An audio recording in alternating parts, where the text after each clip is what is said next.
কি যে করি, মাথায় কোনো কিছু কাজ করতেছে না। কেন, কি হলো আবার? আর বলো না, আজ ছোট ভাইয়ের ভার্সিটিতে টাকা জমা দেওয়ার লাস্ট ডেট আজকে, অথচ ও আমাকে এখন বলতেছে। এখন হঠাৎ করে আমি টাকা পয়সা কই পাবো? এমনি মাসের শেষ, তারপরে মাসের প্রথমে আমার কত বড় অপারেশন করালাম। এখন কি যে করব, আমার মাথায় কোনো কিছু কাজ করতেছে না। আসলেই তো, তুমি তো আমাকে 2 দিন আগেই বলতেছিলে যে মাসটা কবে শেষ হবে আর কবে স্যালারি পাবো, তোমার চলতেই নাকি অনেক কষ্ট হচ্ছে। এইটাই আমি মানে গুনতেছি যে মাসের কয়দিন আছে, তার মধ্যে হঠাৎ করে ও আজকে এসে আমাকে বলতেছে। তা ও এরকম হঠাৎ করে দিনের দিন কেন বলছো? 2-4 দিন আগে তোমাকে বলতে পারিনি? তাও তো তুমি কোনো না কোনো ভাবে ম্যানেজ করতা। তুমি মানে কল্পনা করতে পারতেছো না, ও আমাকে বলিনি এই কথাটা, আম্মুকেও বলতেছিল। আমি পাশ দিয়ে যাচ্ছিলাম, তাই আমি শুনছি। তারপরে গিয়ে আমি কি হবে, আম্মুকে বললে আম্মু কি টাকা দিতে পারবে? এই কথা বলো। ও আমাকে বলিনি, শুধুমাত্র লজ্জায় যে অপারেশন করছি, আমার লাখ লাখ টাকা খরচ হয়েছে, আমি এখন টাকা কোথায় পাবো। যাই হোক, এই সংসারে একমাত্র আর্নিং মেম্বার তো তুমি, সংসার চালাও তুমি, ওর পড়ালেখার খরচ চালাও তুমি। এখন ওর সেমিস্টার ফি তো যেভাবেই হোক তোমাকেই অ্যারেঞ্জ করতে হবে। তাহলে তোমাকে কেন বলে নাই? আর ও তোমাকে বলতে লজ্জা পাইলো, আমাকে তো অ্যাটলিস্ট বলবে। আমি কি ওর শুধু ভাবি? আমি তোর মায়ের মতন ভাবে। আমি যখন এই বাড়িতে বউ হয়ে আসছি, ও এতটুকু ছিল, তার থেকে ওকে এই যে বড় হইতে দেখছি, তাহলে আমার কাছে এসে বলবে না?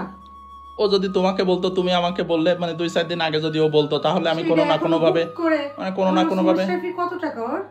ও 5,000 টাকা লাগবে। একটা দুইটা টাকাও না, যে হচ্ছে 5,000 টাকা। এখন আমি ভাবতেছি দেখি কারোর কাছে, আমার এখন তো অবশ্য মাসের শেষ, কলিগদের ফোন দিলেও হয়তো বা হবে না। আর তুমি কেন ধার করবে বলো তো? ধার করা কি ভালো জিনিস নাকি? আর এসব ধার করাটা আমার একটু পছন্দ হয় না। দাঁড়াও, কোনো না কোনো ব্যবস্থায় টাকা ব্যবস্থা হয়ে যাবে, কোনো না উপায়ে। কিভাবে ব্যবস্থা হবে? আমার তো ওর উপর ওকে ডাক দাও, তোর কানটা ধরে বলে দিই ও কেন এখন আমাকে বলে নাই। তোমার কাছেও যা টাকা পয়সা ছিল তা তো আমি আমার অপারেশনের সময় নিয়ে নিছি। অবশ্য আমার কাছে 2,000 টাকা আছে, আর 3,000 টাকা হইলে হয়ে যায়। 3,000? হ্যাঁ। দাঁড়াও, শোনো, তুমি এখন কিন্তু কোনো কথা বলতে পারবে না, ঠিক আছে? কেন, কি হয়েছে? দাঁড়াও দেখতেছি কি হয়েছে সেটা বলো। আচ্ছা আচ্ছা, 4 কাপের মধ্যে কি? 4 কাপের ভিতরেই তো সবকিছু। আল্লাহ, আজকাল টাকা পয়সা এর মধ্যে থাকে।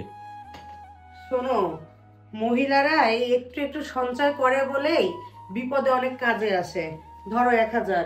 কিন্তু এই টাকা পাইছো কই সেটা আমাকে বলো। বলতেছি, দাঁড়াও তো। 1,000 হইছে তাই না? হ্যাঁ। এই দেখো কেমনে গুছাই। তুমি প্রতিদিন এই যে বাবুকে স্কুলে যাওয়ার সময় রিক্সা ভাড়া দাও না? হ্যাঁ। যাওয়ার ভাড়া, আসার ভাড়া। আমি যাওয়ার সময় রিক্সায় যাই আর আসার সময় অটোতে আসি। এই যে একটু একটু করে খুচরা খুচরা করে যখন 500 টাকা জমে, তখন 500 টাকার একটা নোট একখানে রাখি, আর খুচরা টাকাগুলো হচ্ছে। আচ্ছা আচ্ছা, শোনো, মানে আমি টাকা দিই রিক্সায় যাওয়া আসা করার জন্য, কিন্তু তুমি আসার সময় অটোয় আসো কি জন্য?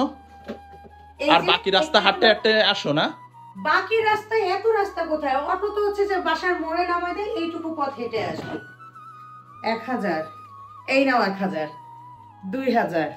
যাক, আর বেশি বাকি নাই। এখানে তো খুচরা করে, এটা হচ্ছে এই যে 2 দিন ধরে বাঁচাইছে যতটুকু ততটুকু। ও আচ্ছা। 2,000। এই দেখো এখানেও 10 টাকা আছে, মানে কোনো না কোনোখানে টাকা যখন যেভাবে রাখি। দাঁড়াও, নাও, তোমার কপাল অনেক ভালো। এই হচ্ছে 1,000, 3,000। আর যদি চাও এই খুচরা টাকা 140 টাকা। শোনো, খুচরা টাকা লাগবে না, আমার 3,000 টাকা হইলেই হয়ে যাবে। আমার কাছে আর 2,000 আছে। কিন্তু কথা হচ্ছে, তুমি এইটা করছো কি জন্য আমাকে বলতে পারবা? শোনো, এখন তুমি বলতে পারো যে তুমি আমার এতটুকু বাচ্চাকে হাঁটায় নিয়ে আসো। এই বাচ্চা এখন যদি একটু কষ্ট না করে, বড় হইলে কষ্ট করতে চাইবে না। এই জন্য এই কষ্টটুকু করি।